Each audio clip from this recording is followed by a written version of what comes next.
자, 앞뒤로 옆으로 인사합니다. 모든 것이 하나님의 은혜입니다. 우리가 늘 고백하듯이 나의 나된 것이 하나님의 은혜로라.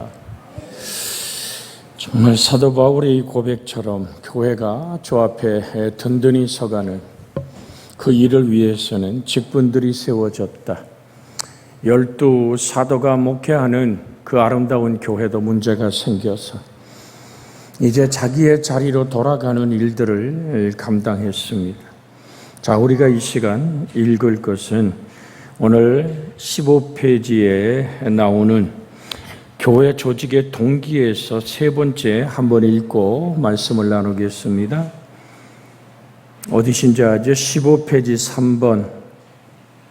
직무를 분담하기 위하여 시작. 직무를 분담하기 위하여 우리가 이 일을 저에게 맡기고 우리는 기도하는 것과 말씀 전하는 것을 전무하리라 하였으니 사무 부담을 위해 조직하였다. 집사들은 구제를 맡고 사도들은 기도하는 일과 말씀 사역을 맡아 교회를 봉사했다. 교회 조직은 실의가 목적이 아니라 많은 교인들의 화목과 구제를 잘 하자는 것과 전도 잘 하자는 것에 목적이 있다.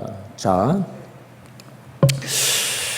그러면 이 직무를 나눌 때 7명의 하나님의 교회를 이제 모든 구제를 나눌 수 있는 사람들을 어떤 사람을 세우라 그랬어요? 자, 사도행전 6장 3절에 보면 형제들아 너희 가운데서 성령과 지혜가 충만하여 칭찬받는 사람 7을 택하라. 우리가 이 일을 그들에게 맡기고 그랬습니다. 자, 이것을 직역하면 이렇습니다. 그러므로 형제들아 너희가 영과 지혜가 충만하다고 증거되고 있는 7 사람들을 너희에게서 택하라. 우리가 그들을 이 필요에 관하여서 임명할 것이다. 그러면 4절에 그리고 우리는 기도와 말씀의 봉사를 굳게 계속할 것이다 라는 말씀으로 헬라어를 직역할 수 있습니다. 자, 중요한 건 뭡니까? 하나의 헌신된 열매가 또 다른 헌신된 열매를 맺게 하듯이 주님의 교회는 헌신된 섬김을 드러내는 주의 제자들로 인해서 더욱 견고해지고 일체됨을 이루게 됩니다. 헌신은 나의 몸과 마음을 다 드리는 거잖아요. 이 얘기를 로마서에서는 뭐라고 얘기합니까?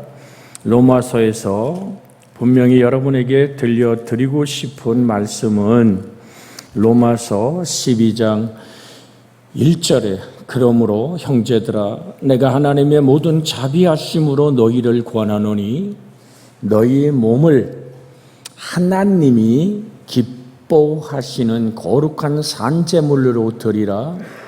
이는 너희가 드릴 영적 예배니라. 자, 로마서 12장 1절의 말씀이 바로 헌신이라는 한 단어로 요약할 수 있는 단어거든요. 자, 성경을 찾는 분들도 계시기 때문에 다시 한번 조용히 로마서 12장 1절 신약성경 256쪽 신약성경 256쪽 찾아서 1절 한번 찾지 못한 분은 이미 화면에 떠 있습니다. 같이 한번 읽습니다. 그러므로 형제들아 내가 하나님의 모든 자비하심으로 너희를 권하노니 너희 몸을 하나님이 기뻐하시는 거룩한 산제물로 드리라. 이는 너희가 드릴 영적 예배니라. 2절 너희는 이 세대를 본받지 말고 오직 마음을 새롭게 함으로 변화를 받아 하나님이 기뻐하시고 하나님의 선하시고 기뻐하시고 온전하신 뜻이 무엇인지 뭐하라고요? 분별하도록 하라. 헌신이라는 이 한 단어. 헌신 예배 우리 드려본 지 오래됐죠. 남녀 선교회가 모임을 갖고 우리 선교회가 이번 달은 헌신하겠습니다라는 결단으로 다가올 때 언제든지 어느 선교회든지 선신의 예배로 하나님을 영화롭게 할 수 있습니다. 그래서 하나님, 나의 생애와 삶을 하나님께 드립니다라는 이 헌신의 고백이 또 다른 헌신의 열매를 낳습니다. 그런데 이 헌신을 누가 하는 거냐? 하나님의 선하시고 기뻐하시고 온전한 뜻을 분별할 수 있는 지혜가 어디서 오는 거냐? 그래서 사도행전 지금 6장 3절에는 성령과 지혜가 충만하여 라고 말씀하고 있습니다. 성령과 지혜가 충만하여. 즉 성령의 충만이 지혜의 충만으로 나타나게 되는 원인과 결과의 관계를 지금 오늘 지시하고자 하는 것입니다. 성령과 지혜, 성령이 임할 때 나타나는, 그래서 고린도전서 12장 은사에서 말할 때 7절 8절에 이렇게 말씀하죠. 각 사람에게 성령을 나타내면 유익하려 하게 하심이라. 어떤 사람에게는 성령으로 말미암아 지혜의 말씀을, 어떤 사람에게는 같은 성령으로 지식의 말씀을. 그러니까 우리 속에 지혜와 지식의 힘이 되고 뿌리가 되는 것이 성령 너의 하나님이다. 그래서 우리가 기도할 때도 우리가 기도할 바를 알지 못할 때 성령이 뭐예요? 말할 수 없는 탄식으로 라고 성경은 말하죠. 로마서 8장 26절에 보면 이와 같이 성령도 우리 연약함을 도우시나니 우리는 마땅히 기도할 바를 알지 못하나 오직 성령이 말할 수 없는 탄식으로 우리를 위하여 친히 간구하시느니라. 마음을 살피시는 이가 성령의 생각을 하시나니 이는 성령이 하나님의 뜻대로 성도를 위하여 간구하심이니라. 자, 성령의 충만한 은혜를 사모하는 이유가 뭡니까? 내가 무엇을 기도해야 될지, 무엇을 하나님 앞에 아름다운 언어와 삶으로 살아내야 될지. 우리가 성령의 은사에 보면 절제의 은사도 있잖아요. 자, 지혜로운 말은 그 다음 말은 안 해야 될 것을 해야 될 말을 우리가 때로는 분별하지 못해서 나의 언어로 상처받고 시험 들고 어려움을 겪는 사람들이 많이 있죠. 우리의 몸짓으로. 우리가 그렇게 하나님을 섬겨 사랑하는 진정한 뿌리가 뭐냐? 성령의 충만함이 나의 기도가 되고 그 기도 속에 하나님의 지혜이신 예수 그리스도의 놀라운 일들이 열매 맺어져야만 될 줄로 믿습니다. 무엇으로 칭찬 듣는 사람? 성령과 지혜가 오늘 충만하여 칭찬 듣는 사람. 아유, 저 사람은 돈이 많어. 그렇게 칭찬 듣는 사람이 아니라 저 사람이 학위가 몇 개인데 그런 어떤 학벌로 칭찬 듣는 사람이 아니라 성경은 분명히 하나님의 일을 맡길 수 있는 사람은 성령과 지혜가 충만한 사람이다. 자, 그렇다면 조금 더 나가서 지혜가라는 이 소피아스라는 이 원어는 소피아에서 여성 단수 소유격으로서 소유하게 된 지식의 의미와 본질을 깨달음으로 그 지식을 실천적으로 활용하는데 오늘 정말 막힘이 없는 그것을 지칭합니다. 성경을 읽었어요. 아, 이게 이런 뜻이구나. 그걸 깨달았어요. 그랬을 때 그 삶을 살아내는, 야, 저 사람 정말 예수 믿어 라는 것. 여러분, 우리가 가장 전도하기 힘들고 어려운 사람이 누굽니까? 가족이잖아요. 가족. 참 말 안 들어요. 그럴 때 우리는 내가 정말로 성령과 지혜가 충만한 언어와 몸짓으로 지금 아버지의 뜻을 전하고 있는가? 하나님의 은혜 안에 우리가 있기를 주의 이름으로 소원해 드립니다. 어떤 사람이 정신적인 막 충격을 받았다 그래요. 그래서 무슨 문제만 생기면 막 종이를 계속 이렇게 찢는 거예요. 그러니까 다른 것도 아니고, 그래서 뭐 흥분하고 힘들면 계속 아무거나 막 잡히는 대로 종이를 찢어요. 계속 찢어. 그래서 정신과 의사들을 찾아갔다 그러죠. 당신이 어렸을 때 혹시 종이 때문에 어려움을 받냈습니까? 무슨 충격이 있었습니까? 그래서 그의 심리적 요법이 어떠냐? 댕기는 그 오늘 정신신경과 의사마다 자기들이 가진 과학적으로, 증명적으로, 의학적으로 그의 심미 깊은 곳에서부터 있는 잠재의식에 있는 것을 풀어내려고 애를 써요. 그렇게 대답하는데 이게 해결이 안 되는 거예요. 그래서 마지막으로 이제 한번 의사한테 가보자. 그래서 의사한테 딱 갔어요. 그랬더니 의사가 쭉 듣더니 한마디 했더니 종이 찢지 마세요. 한마디 한 거야. 종이 찢지 마세요. 안 찢었어. 치료가 된 거예요. 그러니까 무슨 얘기냐면 우리는 우리 주의 성령 하나님의 말씀이 내게 들려왔고 하나님의 뜻이 주어졌을 때 하지 마세요 라고 성경이 말할 때 멈춰서는 거예요. 여러 가지 이유를 대고 여러 가지 환경을, 조건을 갖다 대지 말고, 그래서 제가 여러분에게 자주 드리는 말씀이 있죠. 단순하게 말씀 앞에 순종하라. 우리 앞에 옆으로 인사합니다. 피곤하고 눈이 감기더라도 말씀 앞에 단순히 순종합시다. 시작. 지금 내가 분명히 앞뒤로 쳐다보고 옆으로 쳐다보는데 혼자서 옆에 없으면 나를 보고 하라니까? 이게 순종한 것만큼이 믿음입니다. 여러분, 이게 나 중심에서 모든 걸 바라봐서는 안 됩니다. 내가 이러니까 모두가 나를 따라라? 그건 교만입니다. 교만은 패망의 선봉입니다. 교회 일이 그렇게 만들어지는 것이 아닙니다. 우리는 성령의 충만한 지혜. 자, 지혜가 뭐라 그랬어요? 다시 한번 설명을 하면 오늘 내게 지식의 의미와 본질을 깨닫고 그 지식을 실천적으로 활용하는 데 막힘이 없는, 지장이 없는 말씀을 아는 상태에서만 머뭇거리는 믿음이 아니라 알게 된 말을 실천하게 하는 말씀의 능력에 자신을 순종시키는 믿음, 곧 지혜임을 나타내주고 있는 거예요. 뭐가 지혜라고요? 살아계신 하나님 말씀에서 금방 드렸잖아요. 종이 찢지 마세요. 의사의 권위 있는 말 한마디에 네 받아들이고 그 질병이 치료된 겁니다. 나는 왜 종이를 찢냐? 누구도 그에게 종이 찢지 마세요라는 얘기를 안 한 거야. 그러니까 당연하게 그것을 계속 해왔던 거죠.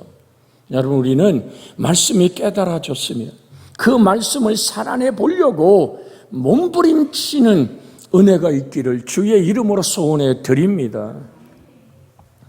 사실 제가 이번 주 목요일 날도 오늘 우리 집사람이 전국 사무회 총무라 모임이 있어서 제가 같이 갑니다.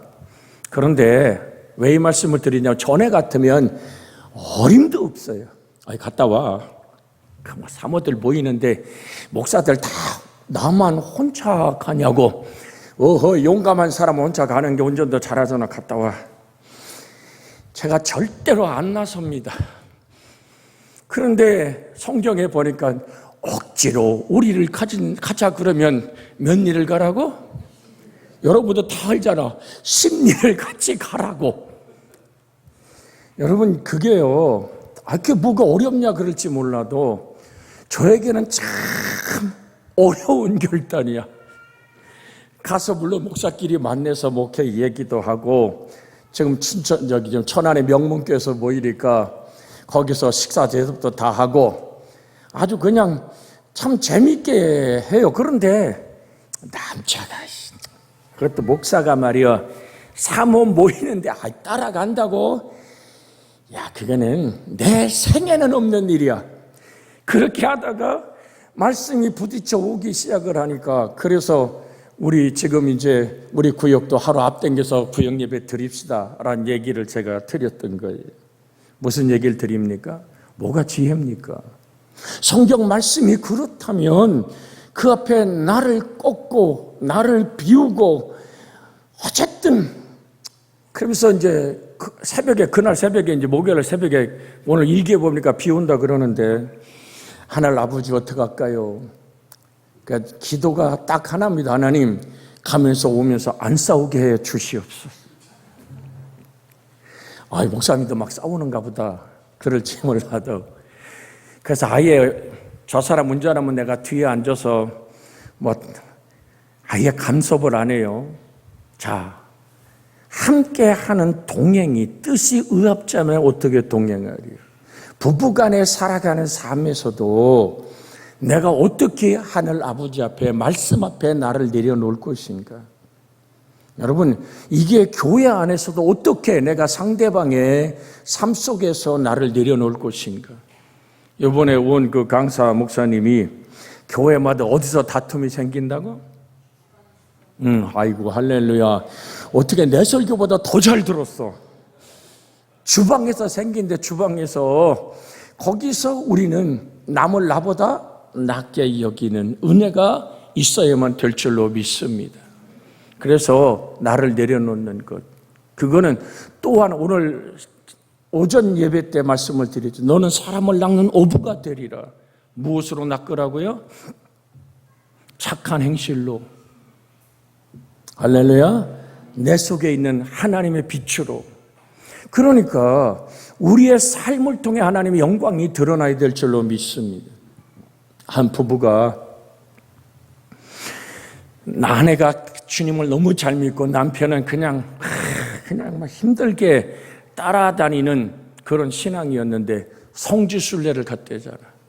이스라엘에서 성지순례를 가가지고 그 성지순례를 막 하는 중에 아내가 세상을 떠났어. 세상 떠났어요. 그러면 그 이스라엘에서 장례식을 치르고 그 낙고를 이렇게 갖고 오면은 우리 돈으로 예를 들면 한 500만 원 정도 든대.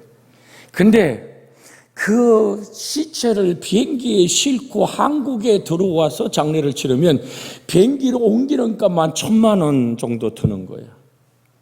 그 남편이 뭐를 선택했을까? 여러분 생각은 어때요? 나는 우리 집사람을 한국으로 데려가서 장례를 치르겠습니다. 선택을 했대. 그래서 같이 온 사람들이 물었대잖아. 아니 왜 한국을 가냐고. 여기 반이면 되는데 어차피 화장할 거. 그랬더니 남편의 얘기가 여기는 예수님이 부활한 곳이라며요. 그렇다고 여기서 장례치는 부활합니다. 안 된다. 아내가 다시 살아나면 끔찍해지기 때문에 안 된다. 그래서 한국에 와서 장례를 치르면 아예 다시 안 일어나니까 이 사람이 부활을 잘못 이해한 거야. 여기서 괜히 장례 치르다 벌떡 일어나 살으면 힘들다. 이게 하나의 우스운 얘기 같지만 예수 믿는 그 아내의 삶이 남편을 얼마나 힘들고 짓누르고 어렵게 했으면 다시 한번 살아나면 안 된다고. 그냥 한국으로 데려와 장례 치렀대. 이게 지나가는 얘기 같지만 여러분 들으십시오. 지혜가 뭡니까? 지혜가 충만한 사람, 성령이 일으키는 그 지혜의 삶을 살아내는, 그래서 내 입에 파수꾼을 세워 주시옵소서. 믿음이 말하게 하는 귀한 재직들이 돼야 될 줄로 믿습니다. 야고보서 3장 17절 18절에 있는 말씀을 한번 읽습니다. 야고보서 3장 17절 18절에 있는 말씀 찾으셨으면 우리가 함께 읽습니다. 야고보서 3장 같이 17절 18절 한 목소리로 읽습니다. 신약성경 374쪽. 오직 위로부터 난 지혜는 첫째 성결하고 다음에 화평하고 관용하고 양순하며 긍휼과 선한 열매가 가득하고 편견과 거짓이 없나니 화평하게 하는 자들은 화평으로 심어 의의 열매를 거두느니라. 저 사람이 정말 성령으로 임한 하나님의 지혜의 사람이다 할 때는 무슨 열매가 맺어요? 화평케 하는 열매. 주님 말씀했잖아요. 화평케 하는 자는 시작. 화평케 하는 자는 복이 있나니 저희가 땅을 기업으로 얻을 것이요. 내 속에 평화가 없는데, 내 속에 진리의 자유의 평화가 없는데 어떻게 화평케 해요? 가는 것마다 긁는 거야. 가는 것마다 언어마다 핥히고 상하게 하는 언어밖에 몰라요. 그래서 성령의 은혜가 임해야 돼요. 모세가 하나님을 만났던 가시떨기 나무를 우리는 항상 기억하십시오. 가시떨기 나무에 뭐가 붙었어요? 불이 타고 있었잖아요. 불이. 나는 인생의 가시, 도친 삶, 저천국 가는 그날까지 내 속에 있는 가시는 사라지지 않아요. 오직 성령의 능력으로 내가 항상 깨어 있을 때만 내 입술의 언어가 지혜와 성령이 충만한 사람이 되는 줄로 믿습니다. 항상 기억하길 원합니다. 오직 위로부터 난 지혜는 성결하고 다음에 화평하고 관용하고 양순하며 긍휼과 선한 열매가 가득하고 편견과 거짓이 없나니 화평하게 하는 자들은 화평으로 심어 의의 열매를 거두느니라. 주 앞에 내가 성결하기를 원하는, 그래서 하나님의 말씀에 살아계심이 성령으로 나를 무너뜨려야 돼요. 내가 비워져야 돼요. 할렐루야. 하나님은 그 작업을 한다 그러잖아요. 수요 예배에 연합성에 우리가 같이 참석했을 때 마지막 그 강사 목사님이 한 얘기가 뭡니까? 자기 교회 장로님한테 배웠대잖아. 소가 일을 안 나가려고 아주 그냥 버티고 서 있으면 어떻게 한다고요? 여물통을 발길로 차버리면 소가 나와서 일을 한다네. 하나님이 우리의 여물통을, 건강을, 물질을, 이 땅에 살아가는 삶의 자녀의 모든 행복한 여물통을 발길로 찰 때는 뭐다? 내가 깨지고 부서져야 될 것이 있는 것이다. 여러분, 우리가 주일날 손 펴고 좋으신 하나님 부르는 거, 이거 여기에 이르기까지 한평생 걸린다는 얘기야. 그 얘기예요. 내가 하늘 아버지 앞에 내려놓고 나를 꺾고 나를 비워내고 주의 말씀이 그렇다면 그 말씀을 살아내는, 그럴 때 내게 뭐가 임합니까? 주님 말씀에 대해 평안을 너희에게 주노니 곧 나의 평안을 너희에게 주노라. 내가 너희에게 주는 것은 세상이 주는 것 같지 아니하니라. 너 마음에 근심하지 말고 두려워하지 말라. 지혜의 충만은 삶의 행실을 통해 주님의 사랑을 증거하는 겁니다. 잊지 마십시오. 같이 합니다. 지혜의 충만은 삶의 행실을 통해 주님의 사랑을 증거하는 것입니다. 그러므로 삶의 행실이 지혜의 충만함을 증거한다는 것은 그가 주께서 주신 성령의 충만함을 가진 사람임을 증명하는 거예요. 잊지 마십시오. 성령으로, 성령 충만하여 오늘 너희 가운데 성령과 지혜가 충만한 사람 잊지 마십시오.